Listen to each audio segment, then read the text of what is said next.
And this certainly has to be the most historic telephone call ever made from the White House.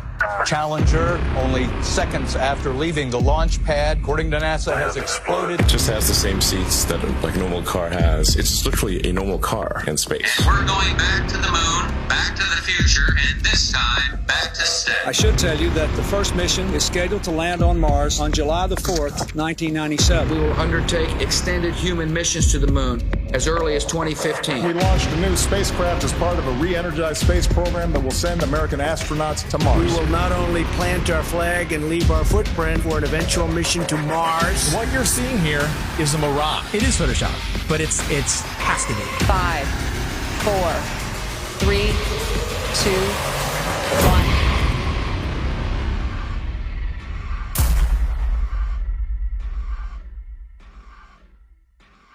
The one thing globe believers need to understand is that you don't just take the spinning ball Earth and flatten it out and put it back in the heliocentric model.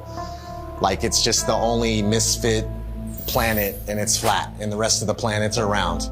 No flat earther has ever said that. No flat earther will ever say that because it's not what we believe.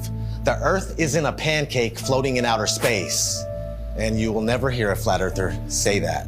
And if you would ever actually take the time to study it for yourself or hear a flat earther through, then you would find that it's much different and things would actually make more sense. They've got the narrative control to where anyone that goes to search for this, they're going to see pancakes floating up in space, you know, and it turns people away. Or they see a snow globe out in the middle of space with water falling off the sides, and they're like, what is this? It turns them away. The mainstream agenda was to push their false narrative, all these hit pieces on flat Earth. 2016, 2017, that was pretty much the end of the YouTube era, where we could actually find real evidence, real content. Any search engine, the algorithms are suited to their favor. You're going to see all the hit pieces. You're going to see all the stuff that's there to debunk flat Earth. So it's just, it's almost impossible to get the real information. YouTube played their part in it, and not just cherry picking which videos they wanted to show, but deciding whether or not they wanted you to subscribe to somebody. So on several occasions and with several different content creators, I'd press the subscribe button to then find out several days or several weeks later that I couldn't find that content creator, assuming they'd either been deleted or they'd been censored beyond belief.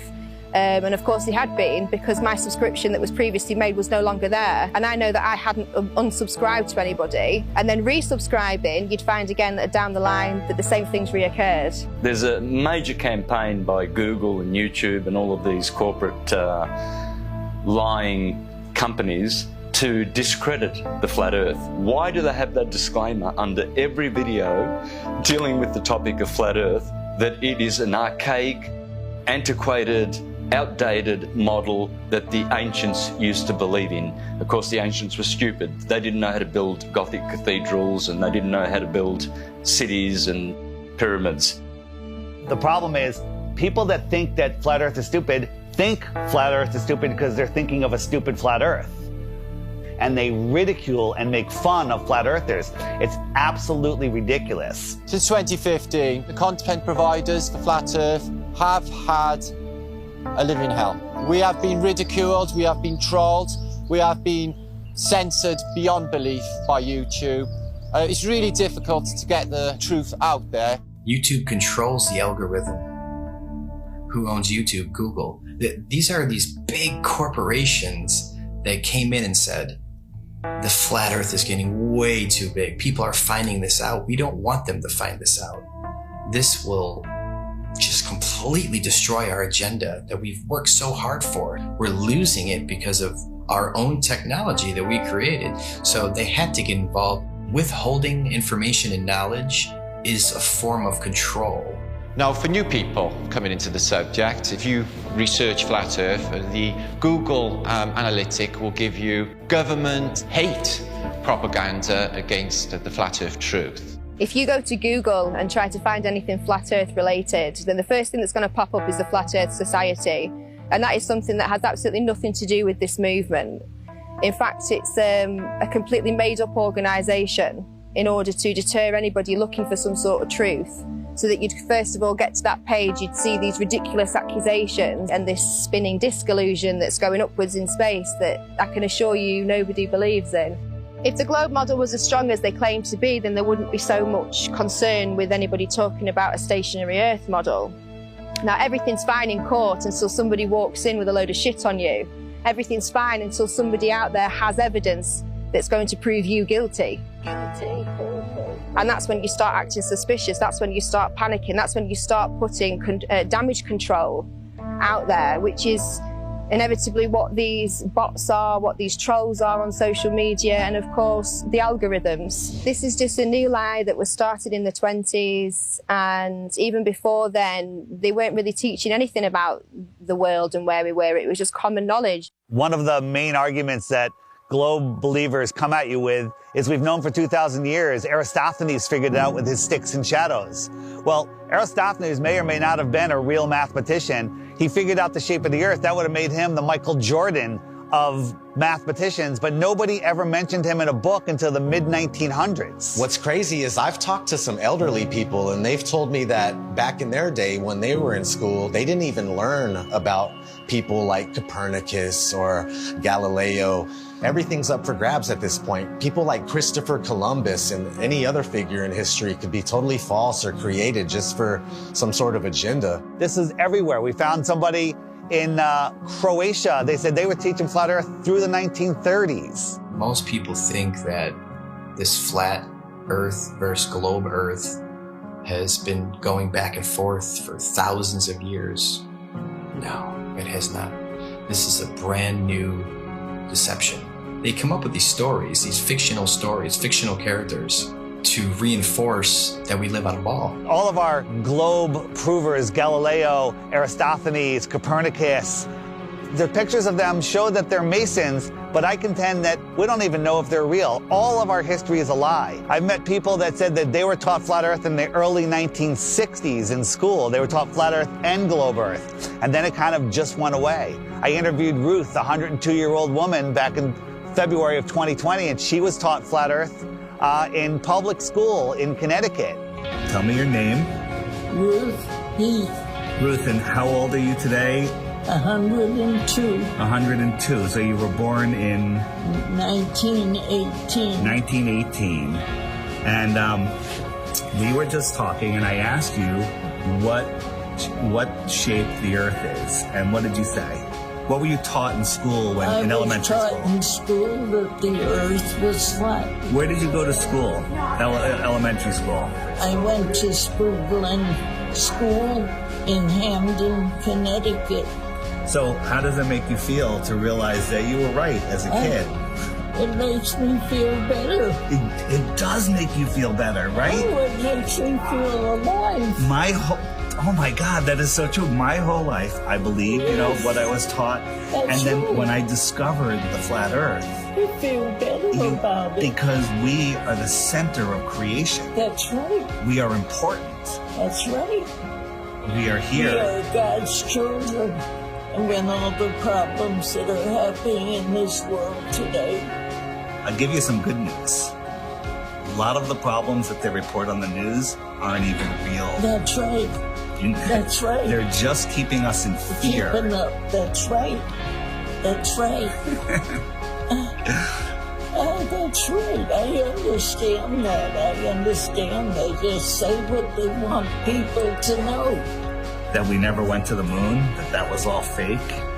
Is that right? That's correct. I saw that all happening. Yeah, so did I, and we all believed it, but that was just to reinforce that people to believe they can live on a ball, they could walk on a ball.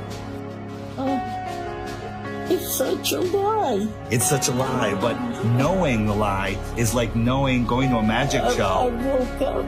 Yes, that's what we call it. We call it red. This is your moment of waking up. It's when you go to see a magician and you know how the tricks are done, and the magic no longer works on you, and you're free from the illusion. So knowing this is going to free your heart. Cry. Yeah, it's okay. It makes me cry. Happiness. Yes. Tears of joy. Yes. Thank you. All right, give me a hug. Here we go. All right. Rockefeller seems to have a role in this. He started the General Education Board and continued being involved with the educational system. The fact of the matter is, the people that have been in control, they're in control now, and they're going to continue to be in control, whether they pass it down or change the name, whatever it may be. But yeah, I mean, whenever Rockefeller's name is tied to something, it's always something to question, that's for sure. That's a huge red flag for me, that they can come in and change everything we know, all of history, and turn it into deception, and keep teaching the deception over and over and over again until it becomes the norm. The same man who said that he wanted a nation of workers and not a nation of thinkers. This was the same person who was found guilty of antitrust violations around the turn of the 20th century, who then went on to get his fingers in all of the education systems, of course with the promise of, I'll give you money, I'll make sure that your school has everything that it needs as long as you push these textbooks, as long as you push these narratives and you push these ideas. I'm going to give you a nation of workers and not a nation of thinkers. And that's exactly what we've become. Now, this should tell you something, why we can't talk about literally the thing that we're standing on. Why is that? Knowing that there is a creator, absolutely. That is one of the main reasons to hide this. But, you know, at the same time, it's nowhere near comparison when 1 billion people find out that there's more land. It's about hidden land. I think there's possible they could be hiding land in here somewhere with us. And I think that the Antarctica Treaty is very, very, very sinister, and there must be something else going on. They went really, really, really tough with their implementation of the Antarctic Treaty and everything else, and just to keep people away from the truth. They didn't want people to know about more land. Haven't we been fighting over land forever? Isn't that what always happens? Countries fighting over land, but not on the outskirts of Antarctica. Oh, no, no, no. No fighting there. They're all in agreement. You can't go there. You can't explore any of it. That treaty was in effect in 1959. It can't even be questioned until the year 2041. The longest lasting treaty that all of the world signed on to at the same time and is still in place. Antarctica is the container of our world oceans. What is beyond Antarctica? Why is the government hiding Antarctica from us? Why is Antarctica completely off limits except for taking a tour of a little peninsula off of South America, which is nothing? And people go, well, you can go to Antarctica. We spent months trying to actually do it. Yeah. I was going to send a crew. They won't call back. You can't even go there. There's one peninsula where you look at penguins. So exactly. Then you think, I have some friends that went to fucking South Pole. Yeah. They put them in that little fucking island with penguins. You can't just saying you went to Antarctica and you walked around it. He's like being in New Jersey and saying you were chilling in California. It's fucking huge. There's about 100 different companies that you can spend a lot of money to go on a little guided tour of just that peninsula. But all of those companies are owned under one umbrella. One person controls them all. They don't let anybody explore Antarctica.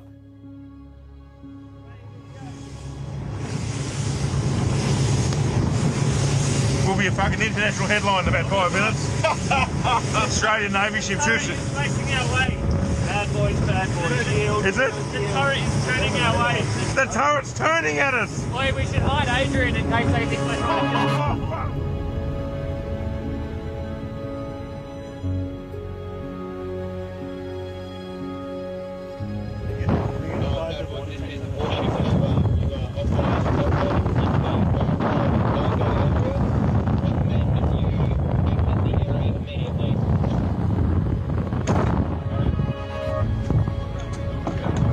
We're just traversing. Is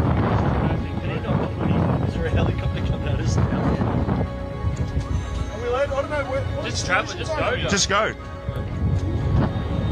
Send out the chopper. That's a drone. Is it? That's unreal.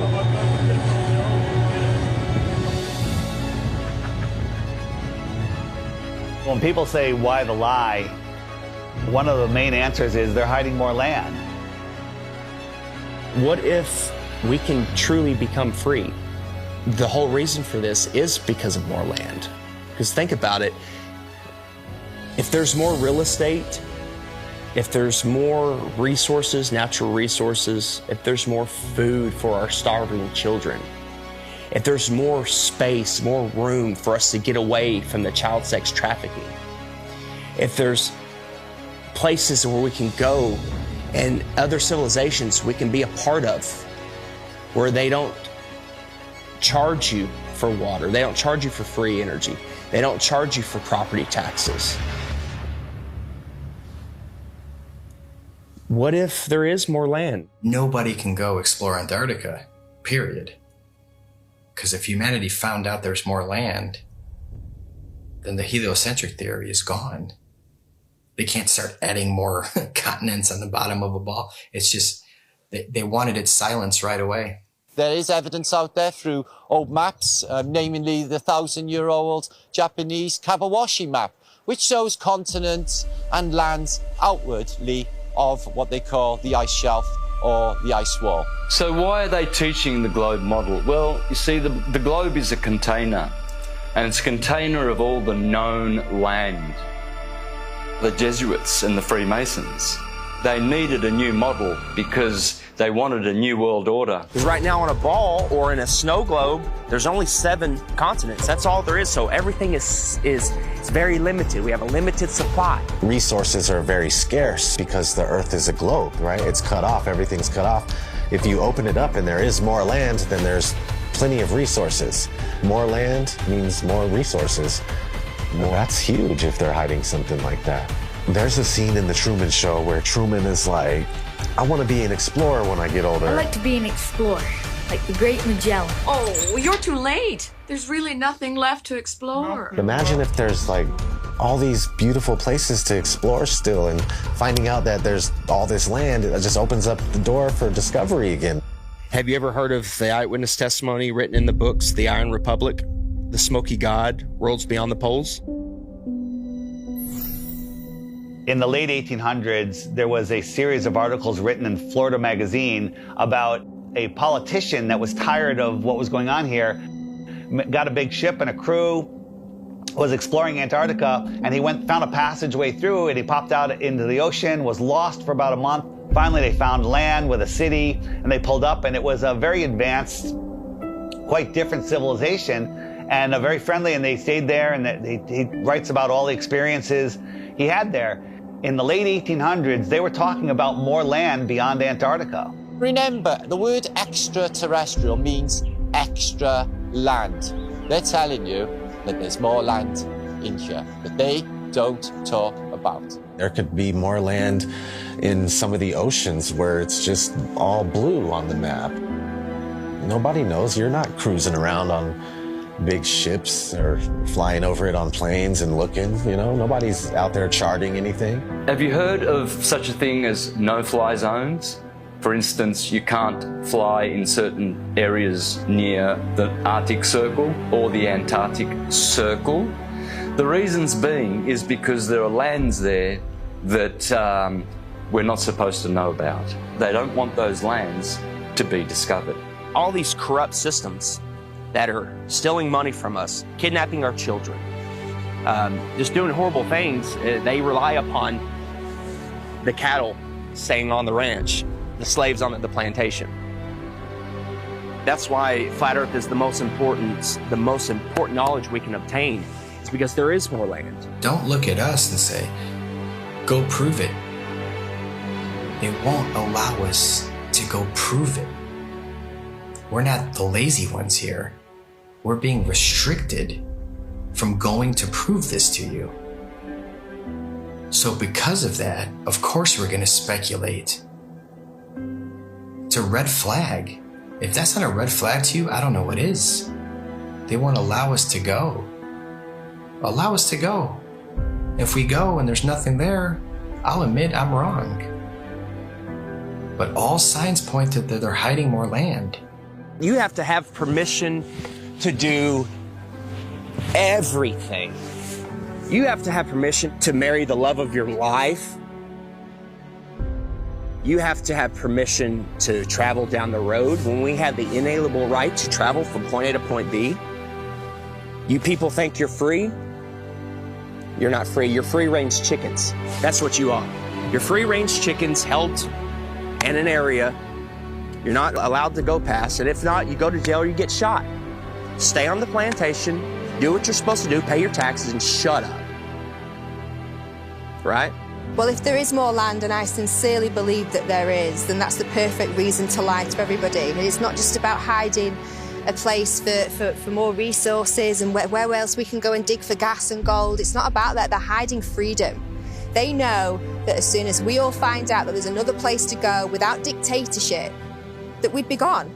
There's endless amounts of everything, and there's so much more land out there, and there's many places to explore, and they just want to keep us here in the middle of the pond, stuck here thinking that this is all there is. What happens to the price of gold and all natural resources if there's more land? Gold can't go to $1 an ounce. Gasoline can't go to 20 cents a gallon. We can all have, thousands of acres of land to ourselves. The whole system crumbles. The entire system crumbles, period. On the other hand, we have the North, which is also off limits. I went on my first official trip. I was going with my father and my grandpa Sinclair up to the North Pole. It was a very glamorous destination. I figured I was finally going to be let into the reason for the existence of this high security Arctic base. That was exactly right. We drove slowly through and past the buildings on a special top secret mission. And that's when I understood just how powerful and wonderful my father was. The North Pole is a biggie. It's always been in my mind. I've juggled with the idea, is there hidden land? Could they have possibly hidden a continent in the Arctic Ocean, which is seemingly an ocean? They could hide land there. Many old maps will show you the Hyperborean, 4 continents, and in the center, Axis Mundi. And I think that is what's there. I think there is Mount Meru. And I think that gives off an acoustic device. There's definitely something special going on up there, and if you just think about that long enough, why do compasses point north? I mean, that's really wild in itself. What if we all took our compasses out and just followed them until it stops? A compass will always point north, towards the magnetic north. There's some kind of force or some type of energy, frequency, vibration that's pulling that needle to the north. It's crazy to think that all compasses are pointing north to the North Pole. No compass points south. There is no South Pole. There's no compass that's going to be, go south. And no, it's come to the north. There's something there. I think we could all agree there's something there. And it's crazy that they cover it up. They've covered it up for so long. There's ancient civilizations, the Nordics, there's people have talked about, the Rupert Nigra, the Mount Meru, the giant magnetic mountain at the center. An entire magnetic mass or a mountain that is strong enough to make everybody's compass point north. When I was a kid in school, they showed us a National Geographic video of the guys that were getting to the North Pole, and they just basically made it look so horrible and miserable and dark and cold that no kid ever in his life would go, hey, I want to go to the North Pole. So if you watch any documentary about the North Pole or anybody venturing to the North Pole, all you're going to find is some dude mobbing on an ice sheet, and he's got a little device in his hand. He's like, 3, 2, 1, North Pole. And that's not the North Pole, man. That's bullshit. I just don't know what this is. It's a map. My father showed me a map like this once. Inside the circle is your world and my world. Many others. No one knows how many. The Dark Tower stands center of all things. And it stood there from the beginning of time. And it sends out powerful energy.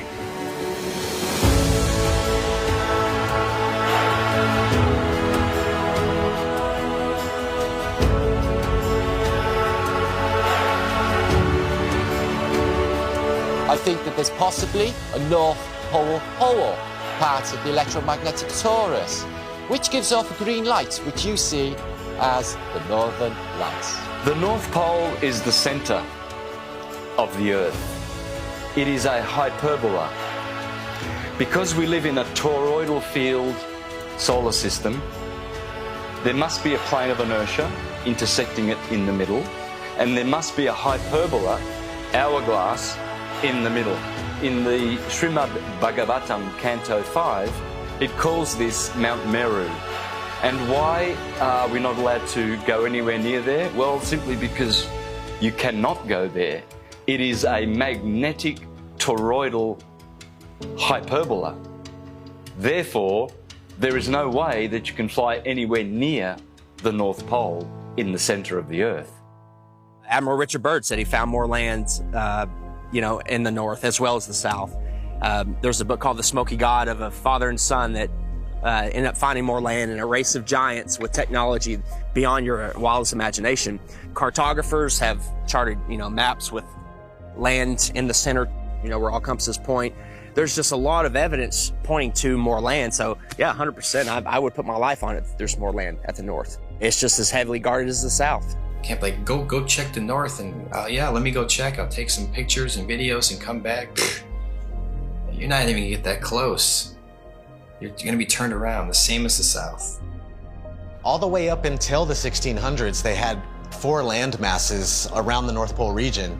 And right after the 1600s is when it slowly started disappearing until finally it was all gone. And you can verify this for yourself if you just go back before the 1600s and look at maps of all sorts. You'll see these land masses on each one, and then sure thing, these land masses just started being deleted from history. So what are they hiding at the North Pole?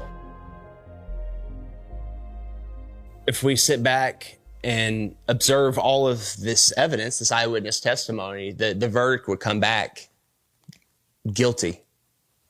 It would come back guilty. Okay. You are moving 1,000 miles an hour as Earth rotates. You are moving 18 miles per second in orbit around the sun, and you don't feel any of that. Okay? Okay. You don't feel any of that. If it's trying to fling you off the Earth, okay, but the force of gravity is resisting back, by what force is it trying to fling you off? That upward centrifugal force subtracts from the gravitational force that the Earth is trying to put on you. It subtracts. Okay. So Chuck, what do you weigh here and now? 192 pounds. Yeah. I'll give you the 190 pounds, okay? Okay. So if you do the math, you run to Ecuador, because we're in the Western Hemisphere, so let's stay there. You run to Ecuador, you will not be 190 pounds. You'll be like 185 pounds. What? That's how significant it is. That's if I did my math correct, and I think I did, there are pounds less that you weigh for living on the equator than for living anywhere else, simply because the spinning Earth is trying to fling you off. Nice. Yes. Yes. If the Earth is spinning at 1,000 miles an hour in a curved trajectory, we're dropping at a rate of miles per minute. But somehow none of that inertia affects these rocks here, which are perfectly balanced. The fact is, the Earth is stationary, and that is scientific, not pseudoscience. In 1879, George Airy, Astronomer Royal for 49 years, who did a telescope experiment and proved that the Earth was stationary.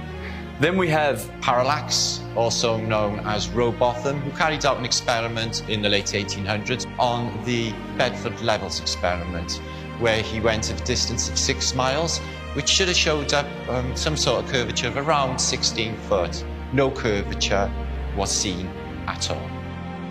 Then we have Michelson, Morley and Sagnac in the early 1900s with their interferometers using light instead of telescopes this time. And with their interferometer experiments, they proved that the ether over the Earth, the field, is moving and the Earth is stationary. We also had Michelson-Gale. They did an experiment in the 1930s and proved that the Earth is stationary. One of the greatest science experiments of all time, in my opinion, is from Marconi. Marconi in 1901 set up transmitters to send radio waves, like signals, wireless signals across the ocean, Atlantic Ocean, okay? So he has one set up in Europe and one set up in Canada, okay? And they're sending signals, I think the letter S was the first one, boom, and it worked. Almost 2,000 miles across the ocean, they got the signal. There's no curvature. You're talking about 600 miles of curvature between the 2 points. But it worked because all water's level. I don't even know if he was trying to talk about that at the time. It was just more about his technology that he was coming out with. And have you learned about that in school? No. Then we have Pierluigi Ghina, a colleague of Marconi. And before he died, he showed people in his laboratory how the Earth is stationary. You can go to my channel, Mr. Astrotheology, and you can see videos of Mr. Pierluigi Ghina proving in his laboratory with strobe lights how you can prove quite easily that the Earth is stationary. Every scientific experiment throughout time looking for axial rotation or curvature has proven the opposite. They don't teach this in schools. Any observation, when you go outside on a calm morning, you can see a perfectly glass lake. And your senses will tell you that, nothing is moving.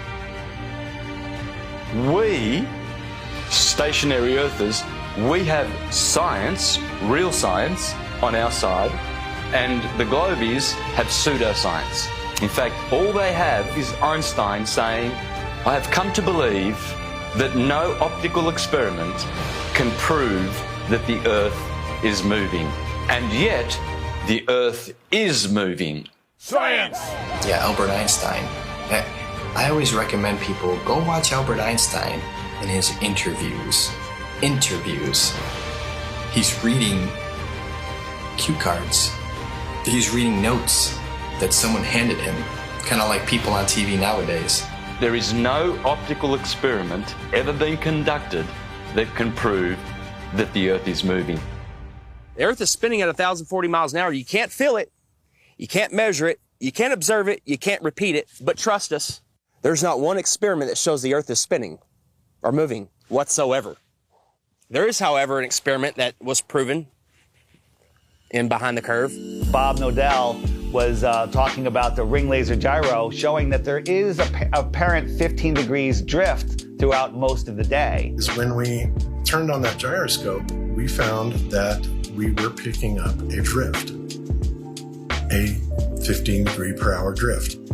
And this was taken out of context. It was later, the experiment was done at a higher altitude and it showed a different rotation speed, which absolutely proves it's not the Earth that's moving, that it's the ether that is spinning above us. Netflix is mainstream. Netflix is the alternative mainstream narrative. Netflix can't go against the grain. They'll lose their contract. A documentary, like a mockumentary. I'm sure someone watched our movie and was like, whoever made this movie is a government shill, and they're just trying to hide it. Netflix is in on it, trying to hide it. Yeah, he accidentally proves that the Earth is round. It was the biggest mic drop. It was the biggest mic drop, and I love that you kind of cut it.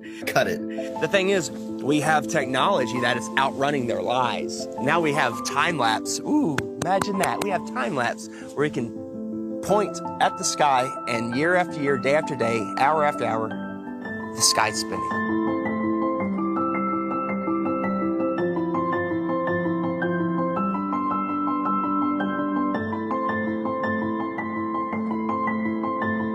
Every day there should be different stars random stars in the sky if we are traveling at 650 million miles an hour, which is Mach 870,000. Do you really believe that every year we move through space at 5.5 trillion miles every year, and yet every year the same stars keep turning over our Earth? Aries, Taurus, Gemini, Cancer, Leo, Virgo, Libra, Scorpio, Sagittarius, Capricorn, Aquarius, Pisces, year after year after year, and yet none of those constellations distort, change shape, get brighter. There has never been, in recorded history, we have never seen any star get brighter or dimmer or any shape of those constellations, which are still recognizable today as they were thousands of years ago. They never suffer any parallax or distortion. Polaris has never moved in all of recorded history. Point your camera up at Polaris and do a time lapse and watch God's perfect timepiece spin above you.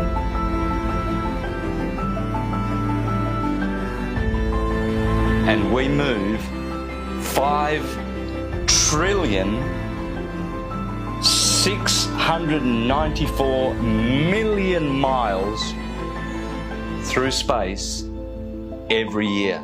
Congratulations to you if you believe that. It's called education, indoctrination, and dumbing down.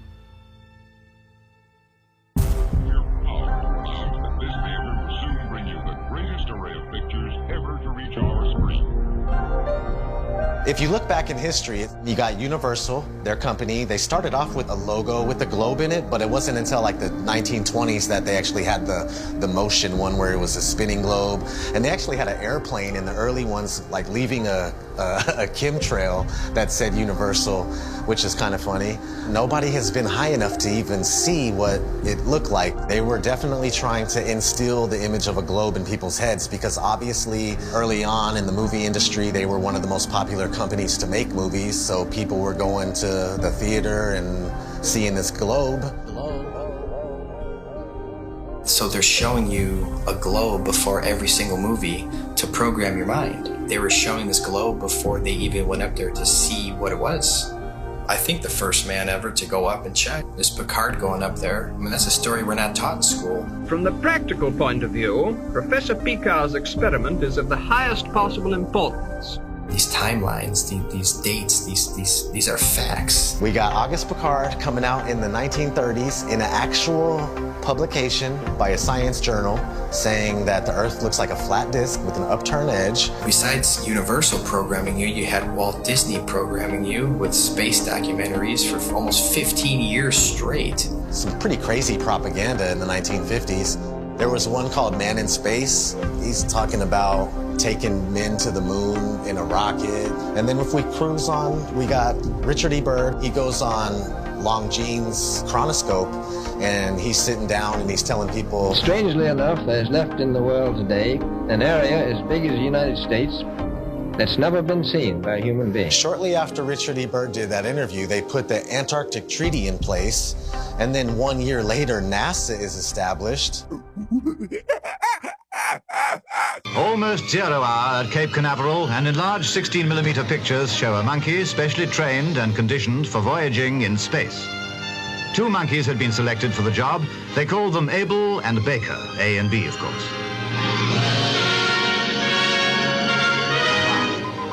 In fact, the monkeys came down safely near Antigua. Reported none the worse, after blazing the trail for human space travel. They come in and they're the gatekeepers for your mind. Like, they're making sure that people think that they live on a spinning ball, and that's their sole purpose. That it has always been their sole purpose.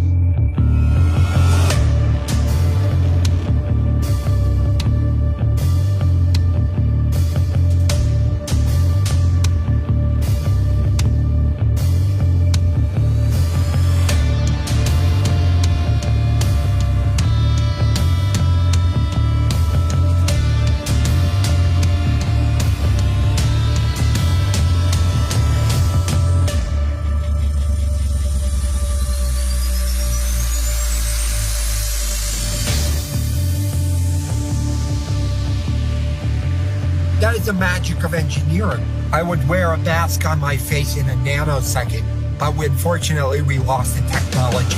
It can take days, even weeks, to produce just a single image. The dazzling final results, enough to keep us all dreaming.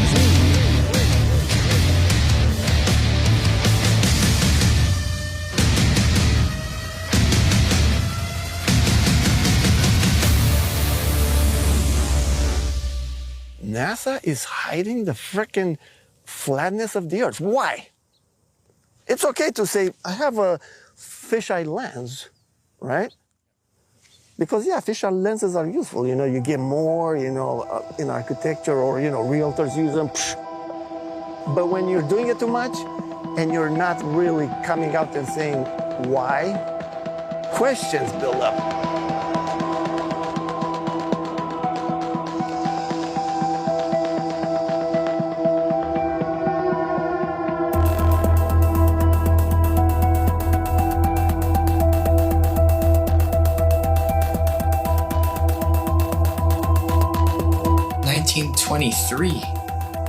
A fisheye lens was invented. So these space agencies had a heads up already. And the fisheye lens was originally, I think, $27,000 to purchase. And this is in 1923. I mean, today that's about, what, 100 grand, 200 grand equivalent in cost? And people would tell me, Hippler, I'll give you that. NASA is a lying government entity, right? But what about Red Bull? Red Bull is just an energy drink. And I saw Felix Baumgartner jump out of the space capsule.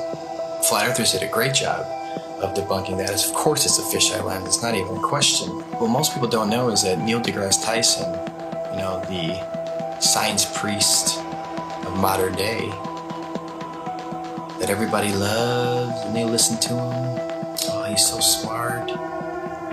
Well, he is a smart man in the sense of he knows that we debunked the shit out of that. And that dude who jumped out of a perfectly good balloon, Felix Baumgartner, edge of space jump.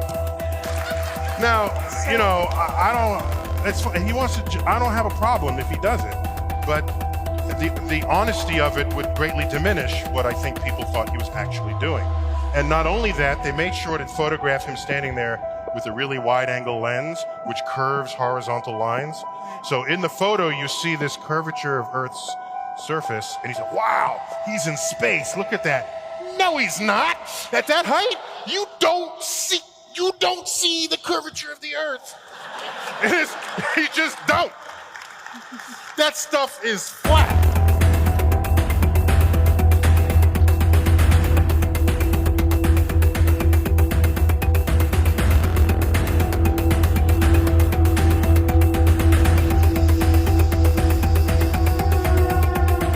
So much pressure on Neil deGrasse Tyson to come clean. He had to. We exposed Felix Baumgartner. That's a complete fisheye lens. There's no curvature at all on this Earth, let alone they're trying to sell it as 23 miles up, there's curvature. Even though people will sit there and swear they saw curvature out of an airplane 10 miles high. Yeah, okay. So your priest Neil deGrasse Tyson admits 23 miles up, no curve. How do you feel about that? All right, maybe you say that's no big deal. Okay. Even though Felix Baumgartner himself said he could see the curvature of the Earth. It's almost overwhelming. When you're standing there in a pressure suit, the only thing that you hear is yourself breathing. You can see the curvature of the Earth. You can see the sky is totally black. You can see the curvature of the Earth. You can see the curvature of the Earth. You can see the curvature of the Earth. That's 120,000 feet, 4 times higher than most passenger planes fly. So that should make you go, right away, what's going on here? Who's lying, right? But you don't think there's an agenda here? You don't think people are lying here? Fast forwarding to recently, Richard Branson, his ugly ass, Mr. Billionaire himself. Officially the first billionaire to travel to space, so Richard Branson. So you go 63 miles up, you would all probably assume that, of course, you could see this giant curve of Earth. You're 63 miles up, holy shit. Richard Branson supposedly goes up 63 miles, even though it's nothing but fisheye lens footage. We exposed that.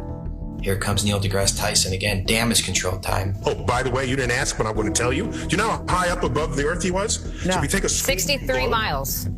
Oh, yeah, say right. So take a schoolroom globe, and that's how high above it is he? So he's about 2 millimeters above the surface of a schoolroom globe. So nobody's seen the curvature of the Earth from that height. I just want to make that clear. You can't see the curve out of an airplane, right? 10 miles. You agree? I hope you agree so far. Okay. So 10 miles up, no curve. Red Bull 23 miles up, no curve. Branson 63 miles up, no curve. So where is this curve at that you swear by? Because if you live on a ball, I don't care how big the ball is, it could be 4 times the size of what they told us, you would still see a physical curve at some point. That's what the horizon's supposed to be. That's how the sun is going. I mean, there's a curve of the Earth. All these theories involved with the curve of the Earth get thrown out the window. That's what happens with a new company. This is the fiction section. Fiction means it's a made-up story. Oh, hey, Elmo, I bet we can find your Galactic Gale comic book here. Oh, boy, Elmo, help, Sal. We all know who our enemies are. They are called the globalists, with their false idol that they give children on the teacher's table at kindergarten, the false globe of the global agenda. People are just deceived. I mean, I grew up from kindergarten. There's a globe. My kids, they graduated from kindergarten and it was a freaking globe. They gave them a globe at graduation to take home like an inflatable beach ball. And I was looking at that thing going, oh my God. We are taught that the Earth is a ball before we can talk. In school, there's a globe in the class. One of the first worksheets we get is a sheet on the orbits of the planets and the sun. And I actually still remember that sheet. I did it. I got it right. I was so proud of myself. Sesame Street has astronauts on, Disney. It's all globe programming. So your entire world belief is around this. If you think about it, they've gotten us at a very, very young age with the lying. Before we have any critical thought, the capability of thinking for ourselves. They teach us lies from the very beginning, from Tooth Fairy, Santa, dinosaurs. With Santa, for instance, I mean, we're taught this lie, you better be good. We need you to stay in line and be good. Don't be naughty, be nice. You want to be on that nice list. Santa will come and bring you these material gifts, and then fast forward, you find out Santa isn't real. For 5, 6, 7 years, however long the lie went on for, you've been conditioned a certain way, to act a certain way, so you'll fall in line. You'll do exactly what mommy and daddy tell you, what the teachers tell you. And when you realize that lie, it's subconsciously, you're taught at that point, it's okay to lie. It's okay to lie. It's okay to accept lies. It's okay for people to lie to you. It's okay for you to lie. So the whole world is a fucking liar. Everyone's a fucking liar now because they were taught at a very young age it's okay to lie. They get you with these lies of Tooth Fairy and Santa at a young age. So when you're an adult, you can't tell the difference between a lie and reality. And when you do find out it's possibly a lie, oh, it's okay. You're subtle. You're passive. You allow the lie because you're used to, it's okay to lie. You've been conditioned your entire life. It's okay to lie. It's okay to be lied to. So when the lie comes out, people are just like, okay, whatever. Got to turn on my Fox News. Got to go to the bar. Got to go watch my football. Give them bread and circuses and they will never revolt. When people hear about Flat Earth, when I talk to them about it, they think it's the dumbest thing ever. They think I'm uneducated. They don't realize that they don't know what they're talking about. And people say, well, what about ships over the horizon? You explain that. What about sunsets? You explain that. What about seasons? You explain that. And then they throw their hands up. They go, well, why does it matter? What difference does it make? I still have to go to work tomorrow. That's right where they want you. They want you working in your slave job. They want you obeying orders, doing what you're told, and living paycheck to paycheck, and just not realizing where you are. The truth is, we're not spinning out of control, lost in space, where an asteroid could take us out. They want us believing we're running out of fuel. They want us to believe we're running out of food, when anyone can go and get a seed, stick it into the ground, water will fall from the sky, and food will grow out of the ground. There is no shortage of water, food, space. Every American family could have a half an acre in Texas and the rest of the country would be empty. They're lying about everything. You let your kids get raised and taught by other people that you don't know what they're learning. Everybody's disconnected.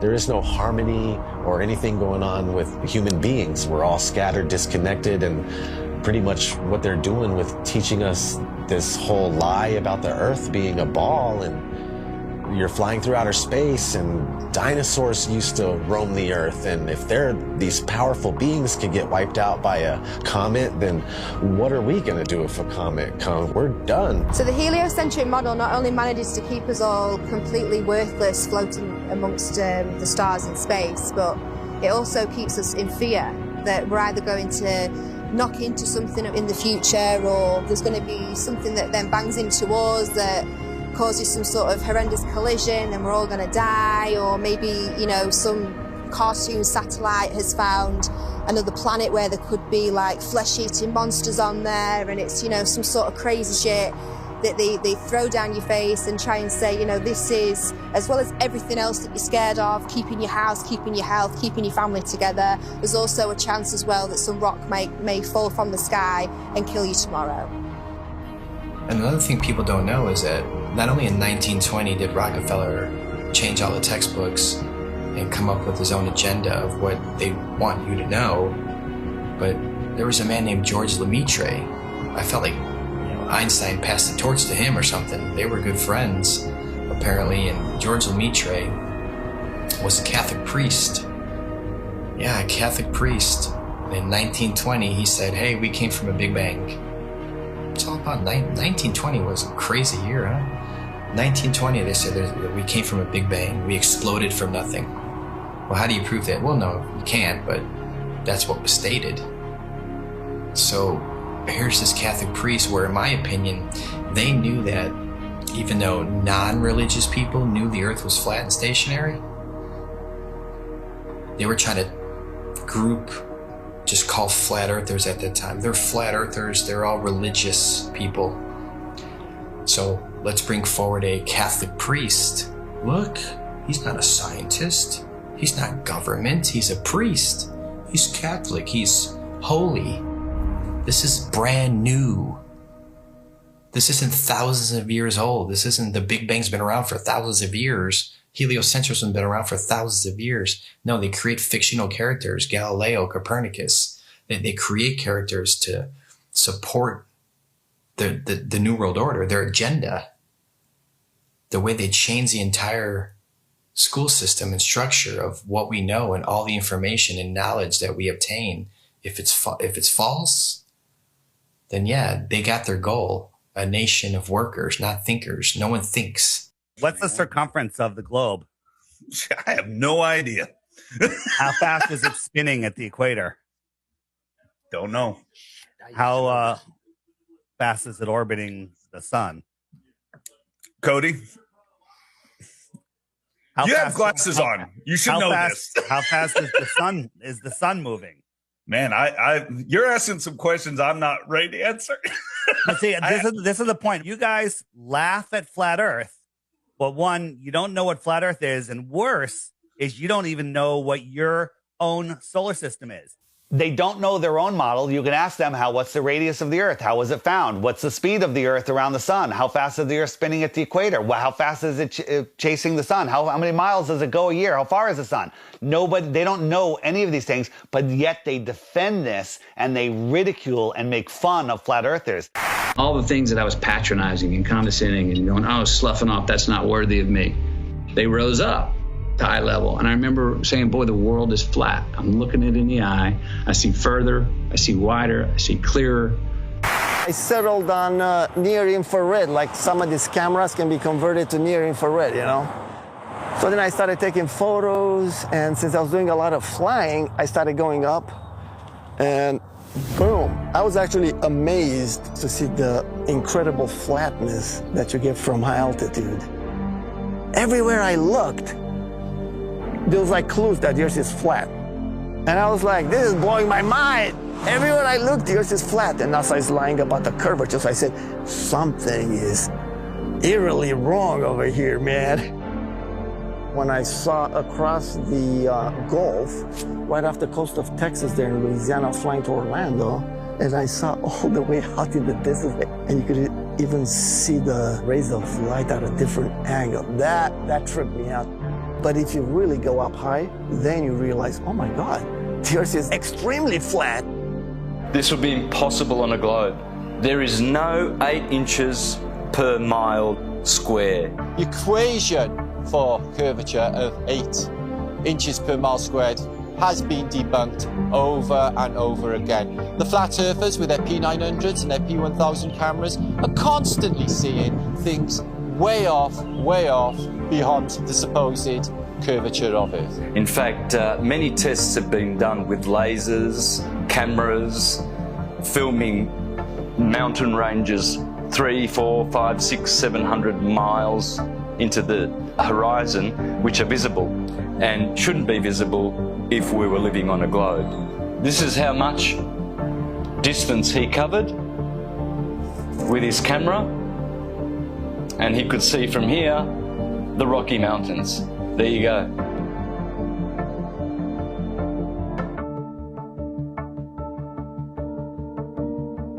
There is no 8 inches per mile square. There's no way you can see 500 miles on the other side of this ball. There's no buildings that are curving backwards. If point A to point B, you're on a ball, you know, they're not going to be flat up and down like on our flat Earth. They're going to be like this. There's no tilting. They've measured distances from the base of buildings to the top, level and flat. People look out at the ocean and you see ships and stuff, and it appears like these ships and boats, they go down, and that is a huge factor as to why people think the Earth is round. If you look at the ocean or a lake, it looks flat. Look at that. Look how straight and flat that horizon is. Looks flat, doesn't it? See, it looks like a table or a board. Now, once in a while, you might see mountains or hills, but those are just like little bumps on what looks like a flat Earth. As ships sail away, they don't disappear all at once. No, first, the bottom will disappear. See, the bottom of the ship is gone. Now we can see midway up, and then the whole thing disappears. So people realized that the world is curved. I mean, it's a big curve, but it's curved. That's what we call pseudoscience. You could buy a camera now that zooms times 100, and you could zoom in on these ships and boats leaving your view, your human eyeballs view, pull out a camera and zoom in on it, and suddenly you're back. It's on top of a level surface, still cruising. So the limit of your vision is where the sky meets the ground due to perspective. As they come together, that's the limit of your vision. That's called our horizon. The horizon is optical. If you had a super zoom camera, you can zoom in and make this angular size bigger to reveal small objects that you couldn't see. And then when you zoom out, it goes back together and things disappear into the horizon, not over. We see skylines beyond what we're supposed to see. I mean, the visibility from 100, 200, 500 miles away, it debunks the whole 8 inches per mile squared. Photogrammetry, I think, is one of the best way to convince yourself. You do multiple images of the ground, and then you put it in a software, and you realize how flat it is. You're seeing it yourself. It's your data. Nobody's lying to you. You've taken the data yourself. It's not Jay Tolan that's trying to, troll you. Like some people, they're like, he's trolling people, man. And it's not SpaceX or NASA doing it either. It's yourself. Yeah, it's yourself. You're doing your own experiment. Many times when you're looking out over water, there's waves. Well, those waves will block entire city skylines. If this was a wave right near me, if my face was a city skyline, it blocks just the bottom, But if that wave was closer to you, it blocks much more of it. It's all perspective. And I thought I wasn't going to get anything that would beat this until I found this photo from Grandmere State Park. This is from Joshua Nowicki. And what you're seeing here is a mirage. Typically, we would not be able to see this. This image would be viewable from much, much higher in the sky, up in space. The story has been one of the most viewed stories on our website ever. They say my explanation is a cover-up. A cover-up to their belief that this picture is proof the Earth is flat. The one goal I had was to prove that what people are seeing from the other side of Lake Michigan is not a mirage, that they are actually seeing the city. What do you think, Skiba? I think it's amazing, dude. It certainly did. It's not a mirage, I can tell you that. No. Our focal point was the Sears Tower. Which is also known as the Willis Tower, right? Yes, the Willis Tower. The Willis Tower, and we can see it the entire time. We can see it the entire time.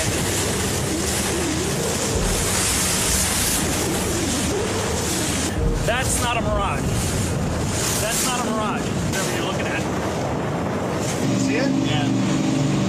That's that. You see that bridge? It's not a mirage. That's the proof right here. That's the proof. I was shocked to find out that there are a number of people that believe the Earth is still flat, and that to them, this is actually proof that the Earth is flat. One person just questioned me and asking me for a retraction of the articles and lies. A lot of people try and kind of be nice about it. Well, are you sure you did it right? And then they send me links that the Earth is flat. And some are just pretty straightforward about it, and they title replies calling me a deceiver, and that I should check my degree or quit telling lies on television. It got me questioning a lot of things. Were my calculations right? No. You can obviously see Chicago from that far away. It really is the Chicago skyline. We can see things farther and farther away than that and prove it. You can prove it yourself. You can go there on a clear day and see the same thing. You can go do the same tests and prove it to yourself. That's the best way to do it, right? Prove it to yourself. That you're not taking anyone's word for it. It's you're doing your own experiment. It's not a mirage. It's not an illusion. It's Chicago from 60 plus miles away. I mean, we could barely see the street sign a few blocks ahead of us on a foggy day. I mean, they're spraying our skies with shit all the time. You can open your weather app right now, and it'll tell you the visibility. But that's how far they're telling you can see through the weather patterns. There's so many different factors of why we can't see that far. We're not superheroes. I mean, take any flat and level road around your house safely. Test it out, make sure it's level. But you take your camcorder and you bring it all the way down to the ground, and you zoom in and you see all this distortion, and it kind of vaporizes, and globe heads want to add like this bridge is bending around a curve, and there's the curve. It's like, no, it's an optical illusion. That's all it is. This has been replicated many, many times. There is no curvature. Stop fooling yourselves. That even something like the sun, when it goes across this huge plane, it sets and it disappears due to perspective. So you're seeing it come and go on such a vast plane. It's so huge that the sun could come through and go so far away that it just goes out of your view and behind so many false horizons, i.e. mountains, trees, forests, city buildings, just really tall things. Keep in mind, the sun is much smaller and close.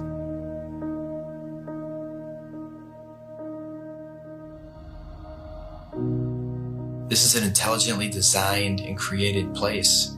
As the sun, moon, and stars are rotating around, knowing that we can only see a certain amount of light, I think like 1%, there's only so much light our eyes can actually see. Unless you're on like DMT, I'm sure you can see way more lights. But naturally, we can't see that many lights in the sky.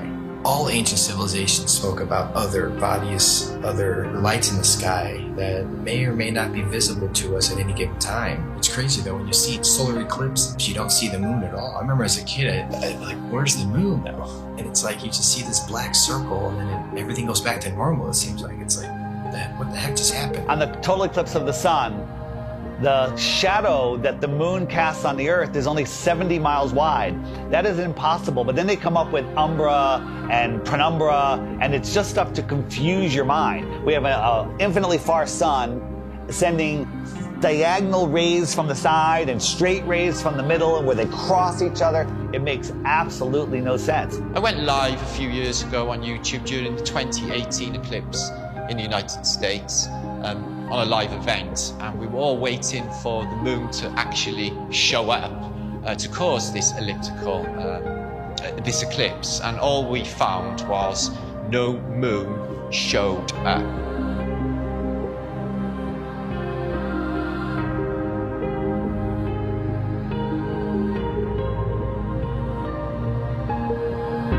So that blew my mind, to think that there was actually no moon visible, yet this effect of the sun literally being covered by an object I had witnessed. Why can't we see the moon approach the sun, eclipse the sun, or exit the sun? And we don't. We just see a black circle eclipsing the sun. We never see it next to the sun. Now people say, well, it's because the sun is so bright. When the moon is totally eclipsing the sun, you should be able to see the features on the moon. You should be able to with a regular camera, with your regular eyes, with an infrared camera, but it has never been seen. There's only been anti-flat earthers that will fake an image and fade it into a picture of the eclipse. There's no video of it. Think about what an amazing video would be if they could film it from the International Space Station or from the moon itself. Never happens because I don't believe the moon that we see is what's eclipsing the sun. There's lots of ancient mythology about other dark bodies. There could be anomalous bodies up there. They're not actually visible to us. A celestial body that we perhaps can't see, because there's on the spectrum of light, we can only see 1% of all the light rays, gamma rays, X-rays. We can't see these certain frequencies and energies and lights. What happens is the sun is eclipsed by the so-called moon, but it's not the moon, it's actually the north node. There's been, times documented in the past where there's, this eclipse, and the moon's supposed to be eclipsing, and there's no moon anywhere in the sky. Nowhere. Anywhere. That makes absolutely no sense. So there's got to be another celestial body. The oldest ancient symbols, and it's the black sun, a celestial body that we perhaps can't see.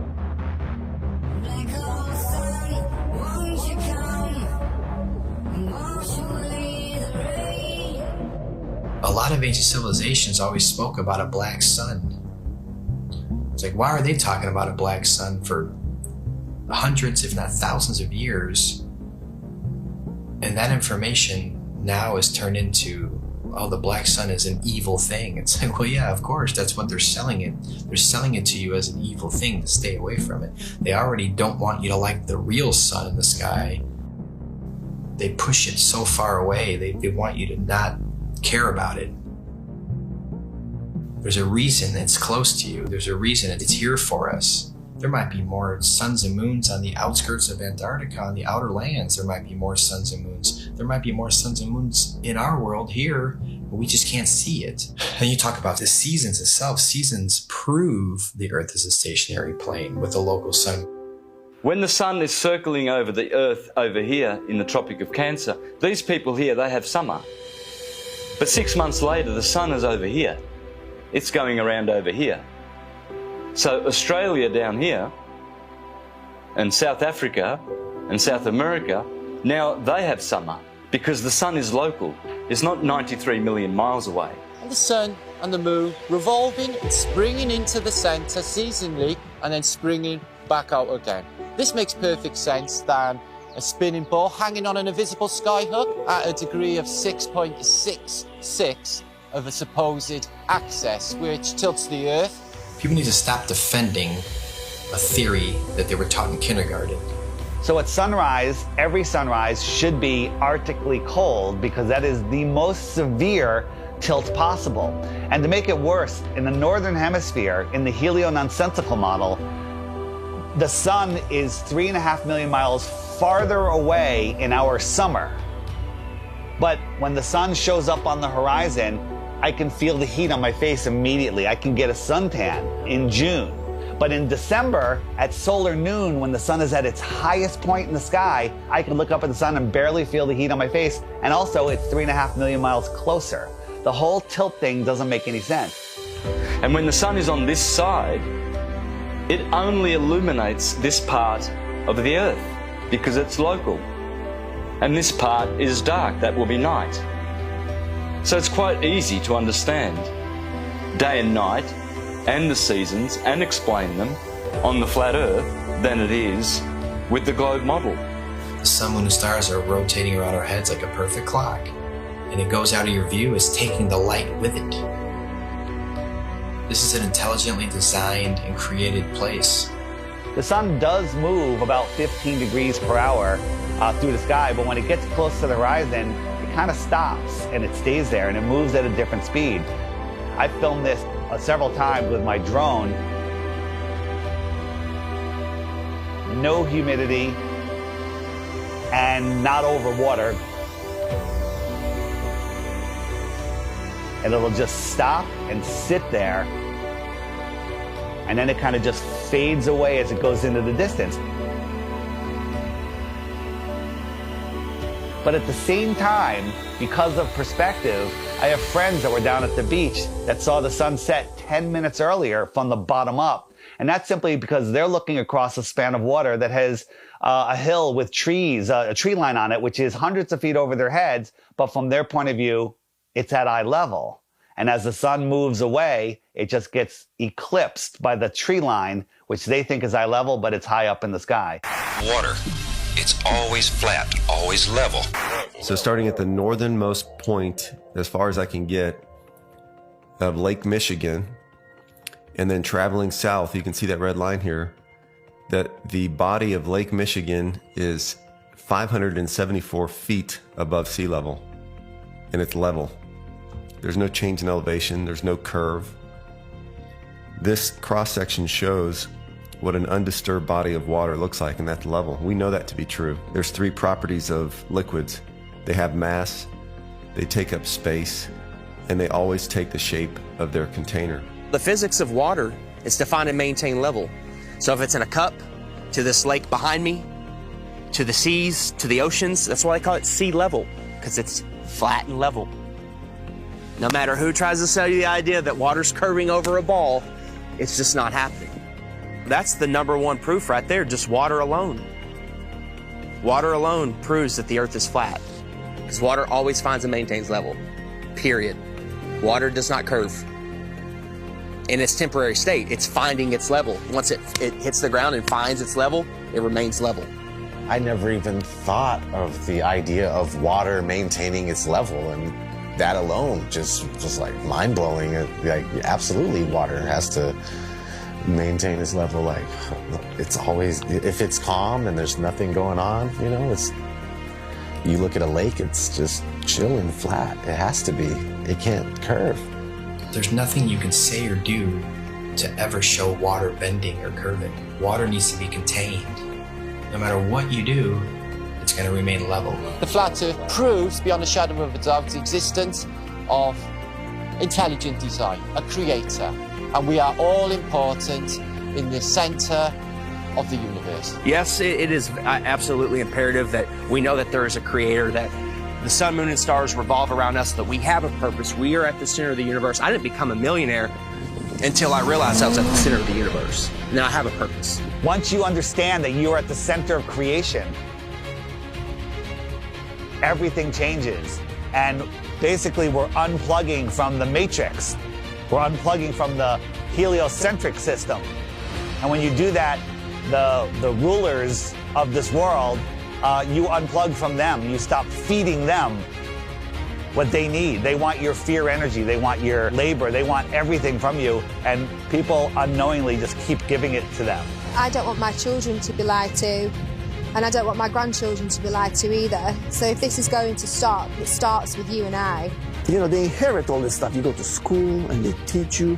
When I was in grad school, man, I was shocked that most of my classmates were not really interested in learning. They were interested in passing a class. On the one side, tens and tens of scientists proven that the Earth is stationary, and we have nothing on the globe side, so the Earth is stationary. No one thinks how easy it is to do this, and they pulled it off, unfortunately. But we're here now to completely reverse this, and people hate on us from the left and from the right. Everyone hates on us. Like, shut up with your flat earth stuff. It's not important. It's the most important thing. It opens the door for everything else. You want to know the truth? You have to know where you live.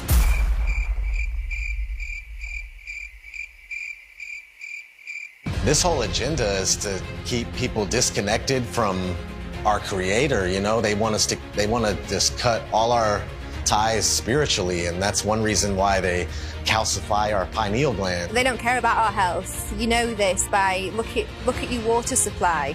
Even the water that you'll drink yourself when you go and buy bottles of it, it's got chlorine in it, it's got fluoride in it. These are all chemical waste products that they then rebrand and put in our drinks and tell you, oh, well, it cleans it. We'll also take away all of the medicine that's kept people alive and well for centuries. And they'll tell you, oh, no, that's not good for you, that's not safe for you. Here's our products, here's our petroleum-based medicine that they've been pushing on us for the past 100 years. And of course, look at people's health, look at the world's health.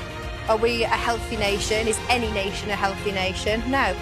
And who's in charge of healthcare? The governments, the corporations. So it seems like everything that they touch turns to shit, so why do we allow them to touch everything? Stop defending Rockefeller, Rothschilds, all these goons, these people that want the New World Order, the modern day people, Bill Gates, Schwab, all these people that they're pushing for it and they feel like it's almost there, and we're sitting here fighting it. We're sitting here trying to wake the world up so we can have a peaceful and loving world again. And you're attacking us. Whose side are you on?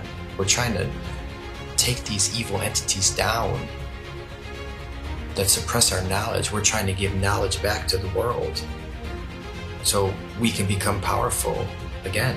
If there's more land, if 1 billion people found out tomorrow that they can all go to outer land space and visit other tribes and civilizations and explore technology and animals, the whole system would crumble.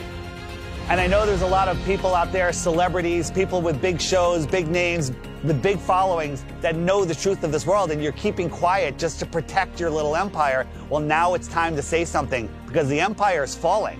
If we don't do something now, all of this is going away, and they're taking over this world. So speak out. It just takes one celebrity, one person with a big following, and then it goes viral, and then the entire system collapses. All of this world control is based on the heliocentric lie.